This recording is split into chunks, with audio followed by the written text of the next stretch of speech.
과목을 공부하는 이유에 대해서 한번 생각해 볼게요. 우리가 알고리즘이라는 과목들을 일반적으로 컴퓨터 관련 학과에서 수업을 하는데 교과가 존재하는데요. 이 과목이 어떠한 이유 때문에 이 과목이 필요한가에 대한 내용이 되겠습니다.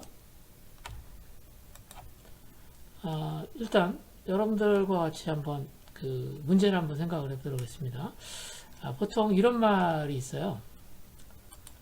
수학을 못해도 사는 데는 아무런 문제가 없다. 그리고 뭐 동계산만 잘하면 되지 않냐 라는 얘기가 있죠. 자, 정말 이게 맞을까요? 우리가 사는 데 있어서 단순하게 뭐 더하기 빼기 곱하기 나누기와 같은 사칙 연산만 하면 되는지 생각을 해보죠. 사실은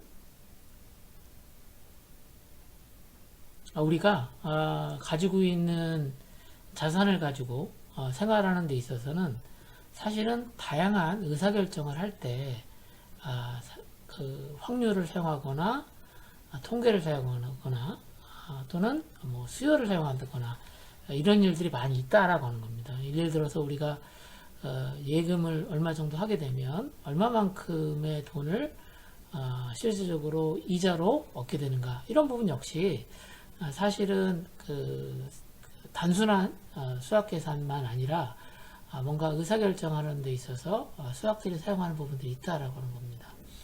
실질적으로 이런 이유들 때문에 우리가 사실은 수학을 공부하는 이유도 있는 겁니다. 그래서 다양한 문제 해결하거나 의사결정을 하는 데 있어서 수학들이 사용되는 경우가 종종 있고요. 그리고 우리가 수학을 나름대로 뭐 아느냐 모르냐에 따라서 사실은 그 문제 해결하는 데 있어도 여러 가지의 차이가 있을 수 있다라고 하는 겁니다. 자, 뭐 그게 이제 사실은 우리가 뭐 수학과 우리 생활관의 어떤 상관관계입니다. 생활에서의 어떤 상관관계가 있을 수 있다라고 하는 거고요. 자, 그러면 여러분들 실제적으로 알고리즘이라는 과목은 필요한가? 라고 하는 부분에 대해서 한번 좀 접근해 보겠습니다. 이거는 제가 이제 구글링을 한 거예요. 구글링을 해가지고 질문한 거죠. 알고리즘이라는 과목은 필요한가? 라고 그랬더니 몇 가지 답변이 있어서 이걸 한번 살펴보도록 하겠습니다. 자, 첫 번째, 알고리즘과 자료구조와 같은 과목들은 왜 필요하지? 라고 하는 걸 했더니 실제적으로 답변이 나왔습니다. 답을 올린 거죠. 일단 알고리즘이나 자료구조는 어떤 효율적이고 체계적인 프로그램을 하는 데 있어서 기본이 된다 라고 하는 응답이 있었습니다. 자, 여기 보면 일단 알고리즘을 배워야 되는 이유 중에 하나는 좀 체계적인 프로그램을 하는 데 도움이 된다 라고 하는 거예요. 첫 번째, 자, 우리가 자료구조나 알고리즘을 배우는 가장 중요한 이유를 좀 생각해 보면, 우리가 뭐 그 작은 프로그램이나 작은 시스템을 설계할 때는 사실은 알고리즘이나 자료구조가 그렇게 중요하지가 않습니다. 그런데 여기 있는 것처럼 큰 시스템을 설계하거나 구현할 때, 자, 큰 시스템을 제작할 때는 특히나 어떤 부분이 중요하냐면, 자, 최종 결과물의 성능과 실제적으로 안정성, 이런 부분들이, 그러니까 기능을 수행하는 것은 문제가 없어요. 근데 실제적으로 성능에 대한 부분들에 있어서는 이런 자료 구조에 의존하는 부분들이 많더라는 거죠.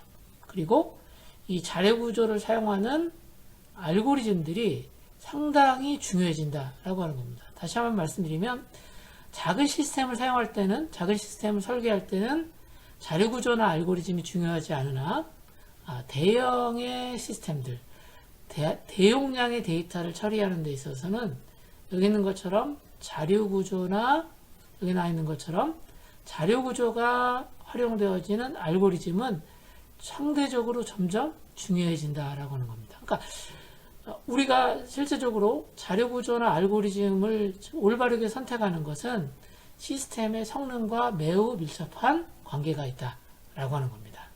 자, 즉 다시 말씀드리면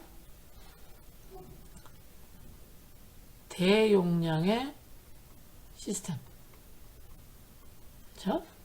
라지 시스템들을 설계할 때는 여기 있는 것처럼 알고리즘과 자료구조라는 게 중요한 역할을 한다 라고 하는 겁니다. 자, 또 한편으로 보면 뭐 실제적으로 왜 알고리즘이나 자료구조 공부하는가 보면 취업하는 데 있어도 알고리즘이나 자료구조가 매우 중요한 거예요. 이유는 뭐냐면 소프트웨어 관련된 기업에 취업을 하려면 요즘에는 대부분들 면접을 합니다.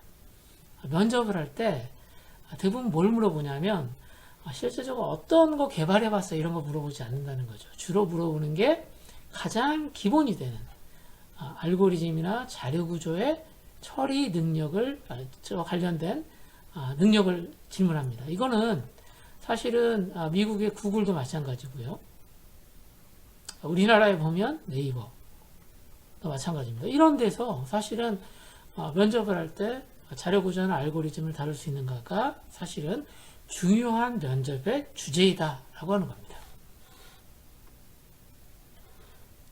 자, 그래서 여러분들이 실제적으로 왜 알고리즘이나 자료구조가 중요하냐라고 하는 것을 좀 더 한번 다시 한번 되짚어 보면 결국은 데이터량이 있고 이 데이터량을 일정한 시간 안에 처리하기 위해서는 실제적으로 이 정해진 시간 안에 주어진 데이터를 처리할 수 있는지 없는지에 대한 부분들을 우리가 고민을 좀 해봐야 된다는 거죠.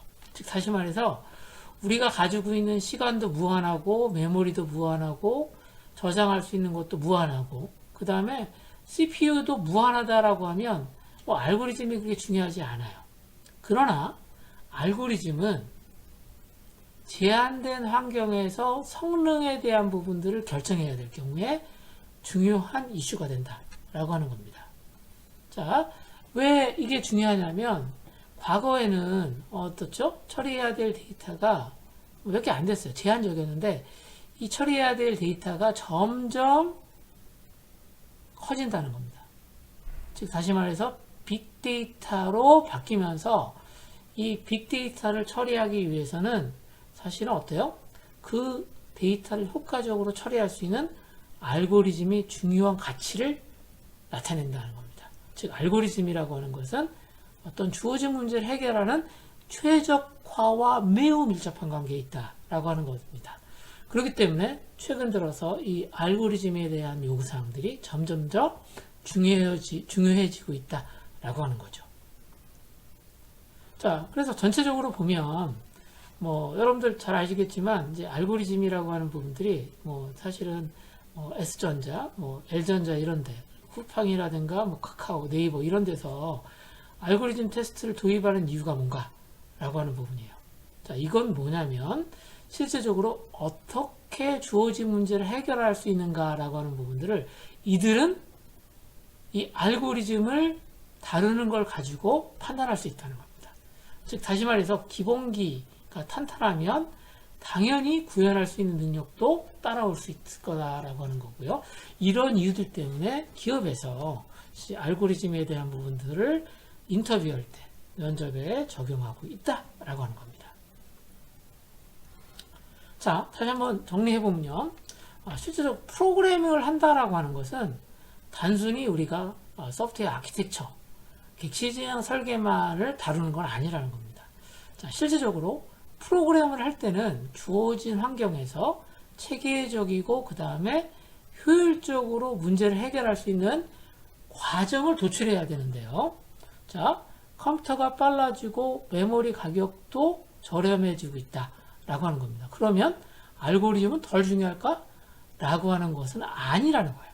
즉 다시 말해서 컴퓨터 성능도 빨라지고 메모리도 저렴해지고 있지만 사실은 처리해야 될 데이터는 하드웨어의 가격 하락, 메모리 가격의 하락보다 더 크다는 겁니다, 이게. 그렇기 때문에 알고리즘은 점점 더 중요해지고 있다라고 이해를 하시면 되고요. 자, 우리가 경험적으로 여기 두 가지가 있는데요. 이 알고리즘을 이제 프로그램으로 만들었던 예입니다. 자, 이게 주어진 자료가 10의 5승계니까 얼마죠? 자, 10의 5승계 얼마입니까? 100000이니까요. 10만 개의 데이터를, 자, 10만 개의 데이터가 지금 배열에 들어가 있는데 이걸 역순으로 바꾸고 싶어요. 자, 그게 방법 A가 있고 방법 B가 있는데 어떻다? 엄청난 성능의 차이를 가질 수 있다라고 하는 겁니다. 자, 어떻게? 자, 첫 번째 방법은 얼마 걸렸냐면 127mS. 자, 다시 한번요. 밀리세컨드예요. 근데 얘는 어떻죠? 345초가 나왔습니다. 자, 그러면 성능의 차이는 얼마죠? 자, 밀리세컨드하고 세컨드의 차이는 얼마죠? 약 1000배입니다. 자, 그래서 간단히 말씀드리면 성능이 얼마 차이가 나는 거냐면 3000배 차이가 나는 거예요. 방법 A하고 방법 B. 자, 그럼 어떤 방법이 효율적이다? 방법 A를 써야 된다는 거죠. 자, 이거는 다시 한번 말씀드리면, 자, 여기 방법 A가 우수하다는 거예요. 동일한 결과를 내지만, 자, 이거는 뭐냐면 어떤 거예요? 지금 방법이 하나는 동일한 결과예요. 결과는 동일한데 하나는 뭐 어펜드라고 하는 걸 쓰고 하나는 그 인서트를 쓴 거죠.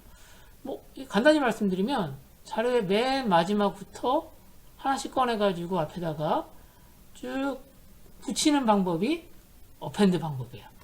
자, 얘는 뭐냐면 자료를 하나씩 꺼내서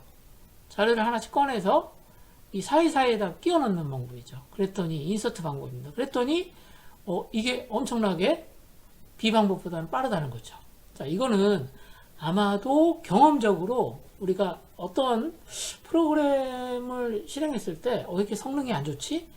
라고 하는 부분들을 판단할 때도 사실 이와 같이 사용되어지는 방법, 즉 메소드에 따라서 성능 차이가 있다라고 하는 걸 우리가 알고 있는데 이러한 부분들이 실제적으로 알고리즘에서도 고려된다라고 하는 겁니다. 자, 우리가 예를 한번 들어보겠습니다. 여기 자료가 지금 몇 개가 있냐면 16개의 자료가 있는데요. 여기서 22를 한번 찾아보고자 합니다. 자, 22가 어디 있냐면 여기 있네요. 자, 그러면 우리가 왼쪽부터 오른쪽으로 순차적으로 찾으려면 몇 번 만에 찾죠? 아마도 12번은 비교해야 돼요. 그렇죠? 왜 그러냐면 여기 나와 있는 것처럼 첫 번째부터 0부터 해서 11번 위치에 있는 거니까 0부터, 그러니까 정확히 얘기하면 12번째 위치에 있으니까 어때요? 몇 번 비교해야 돼요?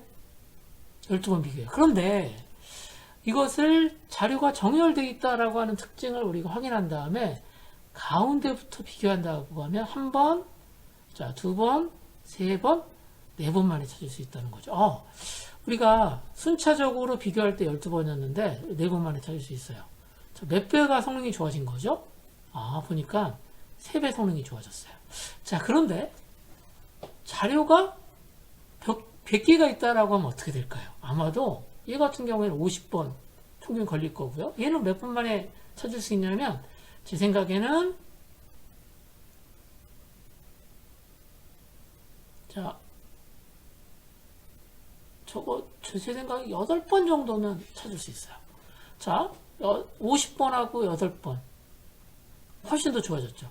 자, 근데 자료가 만약에 1000개가 됐다라고 하면 어떻게 되냐면 얘는 10번 정도는 비교하니까 이거는 뭐 비교가 안 됩니다. 얘는 500번은 비교해야 되고 얘는 10번이면 되니까 최대 뭐 10번 넘지 않나 10번을 넘지 않는다는 거니까 성능 차이가 엄청 차이가 있다라고 하는 겁니다. 제가 예를 드는 거예요. 그래서 우리가 주어진 환경에서 어떤 문제를 해결하는 데 있어서 그만큼 검색을 할 때도 A 방법, 자, 순차 검색, B 방법, 이진 검색.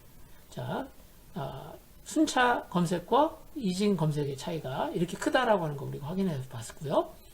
자, 결론적으로 한번 살펴보겠습니다. 결론적으로 낮은 하드웨어, 그 다음에 클라우드 사용들, 자, 이런 걸 통해 가지고 최근에 보면 이제 하드웨어의 사용 가격들은 뭐 점점 낮아지고 있는데요. 데이터량은 점점 커지고 있습니다. 그렇기 때문에 사실은 좋은 프로그램을 위해서 알고리즘의 이해가 필요하다는 거죠. 자, 자, 낮은 하드웨어하고 클라우드 비용에도 좋은 프로그램이 필요하다는 거고요. 그 이유는 아마도 빅데이터 이슈가 있기 때문에 그렇다라고 하는 거고요. 데이터가 커진다는 거죠. 처리해야 될. 자, 그래서 문제 해결 방법으로서 알고리즘은 우리의 효율적인 문제 해결 방법을 찾는 데 있어서 매우 필요하다라고 하는 거고요. 자, 효율적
여기서 여러분들과 같이 알고리즘의 효율성이라고 하는 부분을 같이 한번 이야기하도록 하겠습니다.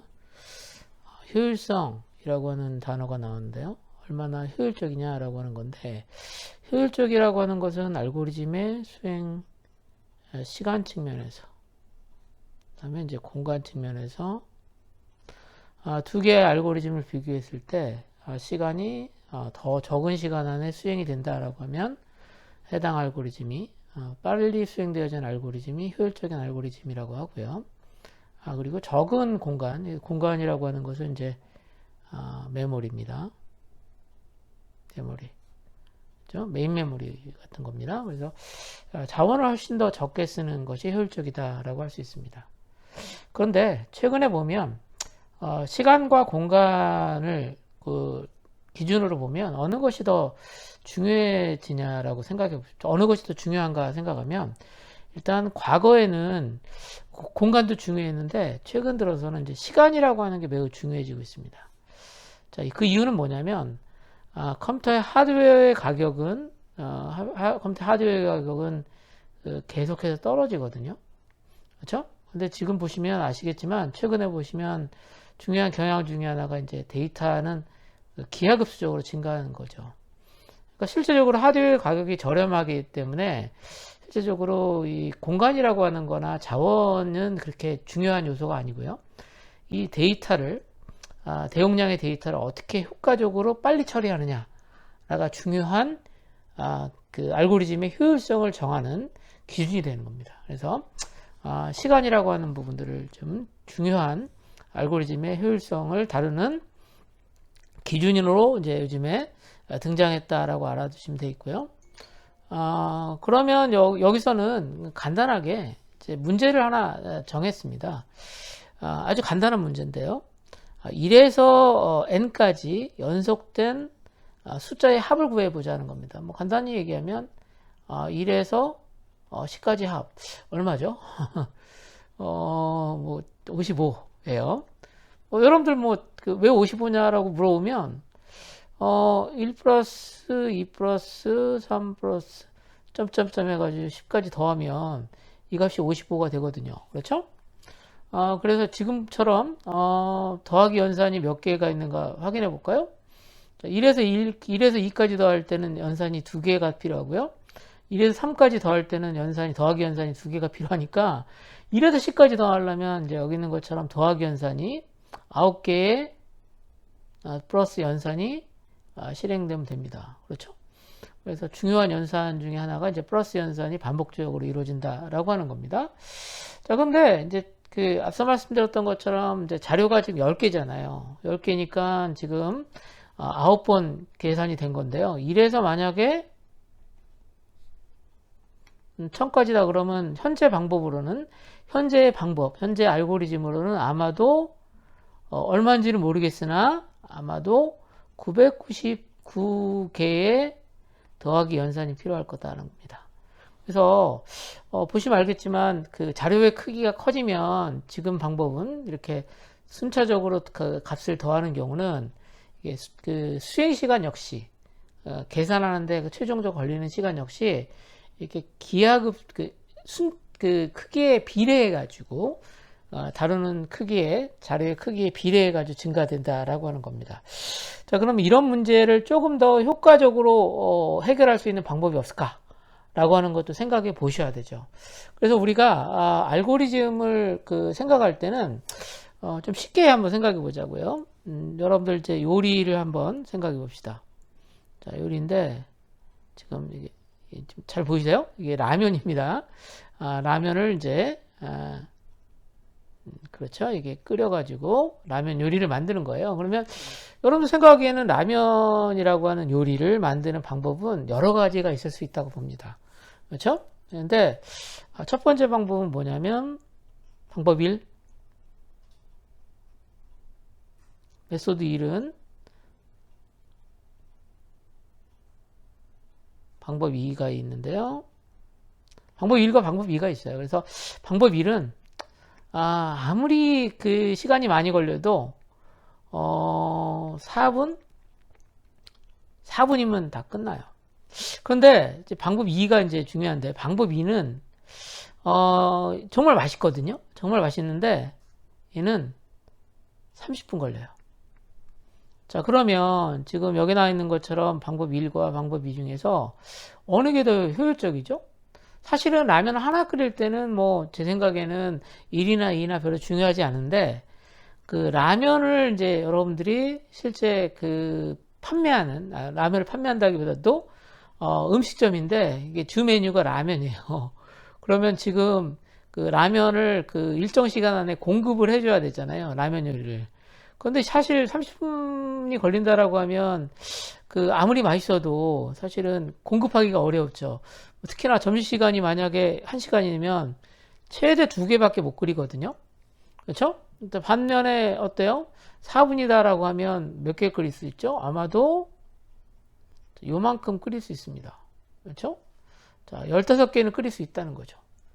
그래서 방법 1과 방법 2를 생각해 보면 너무나 당연한 거지만 방법 1이 아마도 비즈니스를 한다라고 하면 많은 라면을 공급해야 된다. 라면 요리를 공급해야 된다. 그러면 방법 2를 적용해야 되는 겁니다. 결국 어떻지? 여기서도 시간이라고 하는 것이 중요해지는 거죠.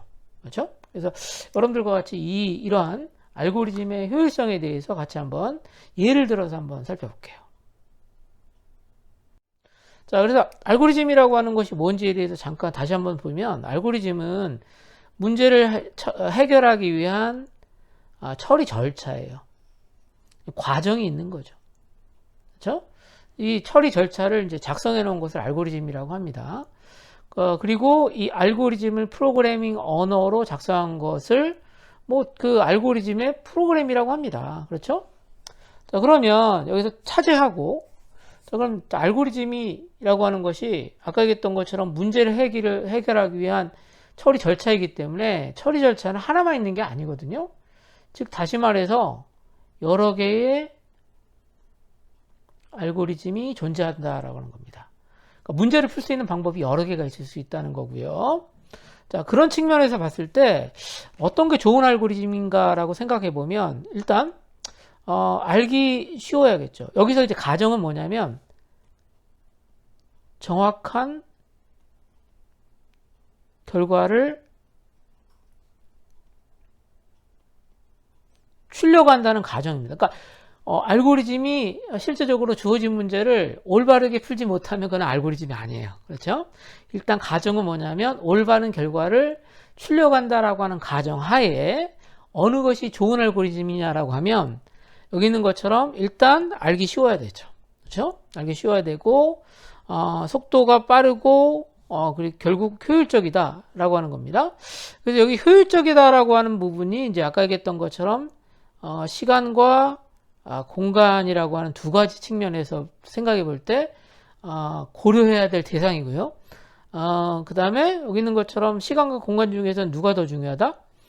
제 생각에는 시간과 공간 둘 다 중요하겠지만 자, 뭐가 좀 더 중요하냐면 시간적인 효율성. 타임 컴플렉시티가 낮은 게 중요합니다. 시간이 더 적게 소요될 수 있는 알고리즘이 중요하다라고 하는 걸 말씀드리는 거고요. 또 한편으로 보면 알고리즘이 조금 더 범용성을 갖는 것이 좀 필요하다는 생각이 듭니다. 얘는 뭐냐면 알고리즘이 해결할 수 있는 문제가 너무 적어요.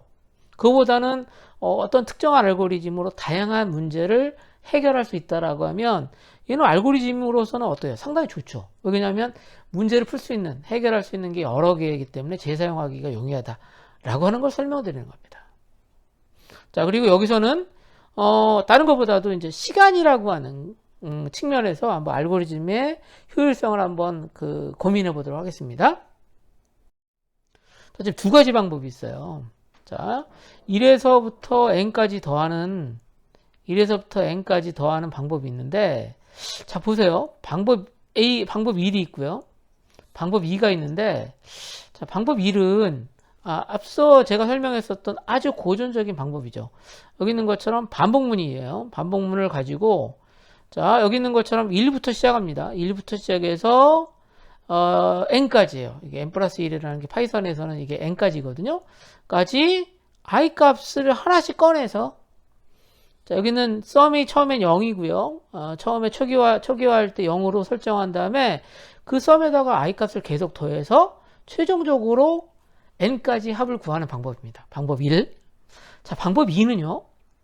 방법 2는 보시면 아시겠지만, 자, 한 번에 더하기 연산, 한 번에 곱하기 연산, 한 번에 나누기 연산을 사용해서 합을 구합니다. 자, 그렇다면 방법 1과 방법 2, 여기서는 sum underscore a, 자, sum underscore b라고 표시되어 있는데 어떤 방법이 효율적인가를 생각해 보면, 첫 번째 방법은 어떤 특징이 있죠? 자, 여기 있는 것처럼 여기 있는 이게 이제 결국 합을 구하는 거잖아요. 이 해당되는 더하기 연산이 몇 번 이루어지는가 보면 전체적으로 연산은 n번 실행됩니다. 뭐 대충 n번이에요. 좀 더 정확히 얘기하면 n-1번이겠지만 자, 여기서 썸을 0으로 했기 때문에 n번이 맞습니다. 자, 그러면 자, 잘 보세요. 자, 썸을 여기 있는 것처럼 n과 비례한다라고 하는 거죠. 즉 다시 말해서 n이 커지면 더하는 최종 1에서 n이라고 했을 때 n이 커지면 얘는 실행 시간도 증가됩니다. n에 비례해서. 그런데 방법 2는 n하고 전혀 상관없어요. 자, 수행 횟수, 계산 횟수가 크기 n과 무관하다라고 하는 장점이 있습니다. 특징이 있습니다. 장점이라기보다도. 그래서 여러분들이 생각하기에 너무나 당연하지만 어떤 방법이 더 효율적이냐라고 하면 여기 있는 것처럼 방법 2가 효율적이다라고 우리가 얘기할 수 있습니다. 그렇죠? 그래서 여러분들과 같이 간단하게 지금 1에서 n까지 더하는 문제를 가지고 실제적으로 알고리즘의 효율성에 대해서 같이 한번 얘기해 보았습니다. 자, 이제 아까 말씀드렸던 것처럼 왜 실제적으로 알고리즘의 성능이, 시간 복잡도, 성능이 좀 효율적인 것을 평가하는 게 필요한지를 잠깐 설명드릴게요. 잘 보세요. 아까 얘기했던 것처럼 방법이 이래요. 메소드 1, 메소드 2죠. 메소드 1은 아까 얘기했던 것처럼 더하기를 반복하는 거예요. 얘는 아까 얘기했던 것처럼 간단한 수식을 계산하는 겁니다. 수식을 계산하는 방법이었어요. 그러니까 누가 보더라도 방법 2가 훨씬 더 효율적이다라고 하는 거 알 수 있는데요.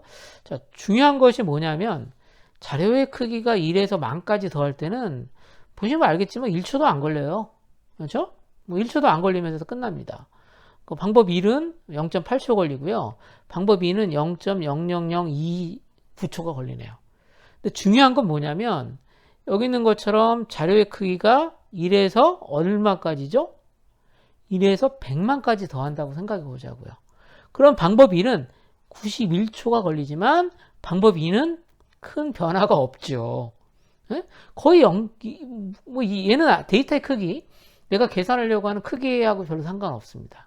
자, 그렇기 때문에 우리가 알고리즘을 분석하고 시간 복잡도, 계산의 효율성을 우리가 계산해 보는, 효율성을 계산하는 것이 필요하다라고 하는 겁니다. 자, 우리가 알고리즘의 그 효율성을 얘기를 한 이유는 뭘까? 이유를 한번 생각해 보자. 왜 우리가 알고리즘을 뭐 1번, 2번 나눠가지고 어느 게 더 효율적인지 이걸 얘기를 했죠? 아까 메소드 1하고 메소드 1 방법 1과 방법 2개 나눴잖아요.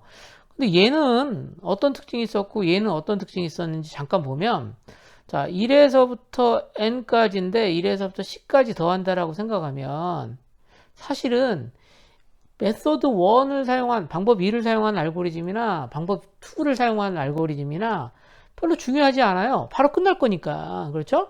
그래서 작은 입력의 경우에 있어서는 알고리즘의 효율성 그리 중요하지 않습니다. 그런데 최근에 보면 내가 다뤄야 될 입력의 크기가 커지는 경향입니다. 소위 얘기하는 것처럼 매우 큰 데이터를 다뤄야 되기 때문에 어떻죠? 자료의 크기가 커짐에 따라서 함수가, 즉 다시 말해서 알고리즘이 처리되는데 소요되는 시간은 점점 더 중요해지고 있고, 그런 이유들 때문에 알고리즘의 복잡도를 계산하는 것이 조금 필요합니다. 그래서 실질적으로 어떤 방법을 사용해서 알고리즘 수업에서는 알고리즘의 복잡도를 계산하냐면, 자, 여기 있는 것처럼 어떤 함수라고 하는 것을 도입합니다. 함수를 도입하고 어떤 알고리즘이 어떤 함수의 형태로 표현되느냐. 함수라고 하는 것은 어떤 x 값이 주어졌을 때 x가 주어졌을 때 이제 어때요? x가 주어졌을 때 실질적으로 이제 어떤 값을 처리한 다음에 응답값을 주는 거잖아요. 근데 여기 있는 것처럼 함수의 모양이 뭐냐에 따라서, 입력에 따라서 처리되어지는 시간의 함수를 한번 만들어서 실제적으로 어떤 알고리즘이 효율적인가를 찾아보는 방법을 씁니다. 그걸 뭐라 하냐면 점근적 방법이라고 그래요. 점근적 방법이다 라고 하는 거, 뭐 점근적이다는 거 사실 얘기하는데, 점근적이다 라고 하는 것을 얘기를 하는 것은 뭐 좀 더 쉽게 하면 대충 정확지는 않지만 이런 형태의 이런 경향으로 실제적으로 알고리즘의 실행이 만들어질 거다, 수행 시간이 결정될 거다라고 하는 것을 설명한다라고 하는 겁니다.